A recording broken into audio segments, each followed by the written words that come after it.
വിദഗ്ധ ചികിത്സയ്ക്ക് വേണ്ടി മുഖ്യമന്ത്രി അമേരിക്കയിലേക്ക് പോയിരിക്കുകയാണ്.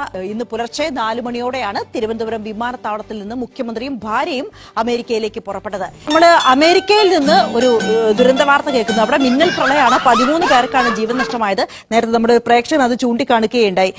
ജോൺസൺ ആണ് ടെക്സസിൽ മിന്നൽ പ്രളയം അങ്ങോട്ടെത്തുന്നതിന് മുൻപേ ദുരന്തം എന്ന്. നമ്മൾ ഒരു മുന്നറിയിപ്പും ഇല്ലാതെ വന്ന ഒരു ദുരന്തം എന്ന് പറയാം. ടെക്സസിനെ സംബന്ധിച്ച് 13 പേർ മരിച്ചു എന്നുള്ളതാണ് ഇപ്പോൾ ഏറ്റവും ഒടുവിൽ കിട്ടുന്ന വിവരം. മാത്രമല്ല 23 പെൺകുട്ടികളെ കാണാതായിട്ടുണ്ട് എന്നും പറയുന്നുണ്ട്. മുന്നറിയിപ്പൊന്നുമില്ലാതെ പെട്ടെന്ന് വളരെ കനത്ത മഴ പെയ്യുകയായിരുന്നു. ആ മഴ പെയ്തതിന് പിന്നാലെയാണ് ഈ മിന്നൽ പ്രളയം ഉണ്ടായത്. ഈ 23 പെൺകുട്ടികളെയും കാണാനില്ല. അവർക്ക് വേണ്ടിയുള്ള തിരച്ചിൽ തുടരുകയാണ്.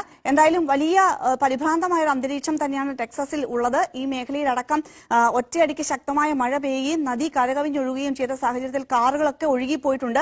വലിയ നാശനഷ്ടത്തിന്റെ ദൃശ്യങ്ങളൊക്കെ വരുന്നുണ്ട്. കൃത്യമായൊരു കണക്ക് ഇതുവരെ വന്നിട്ടില്ല. എന്തായാലും മരണസംഖ്യ ഇതിലൊന്നും നിൽക്കില്ല, ഒരുപാട് ഉയരും എന്ന തരത്തിലുള്ള റിപ്പോർട്ടുകൾ വരുന്നുണ്ട്.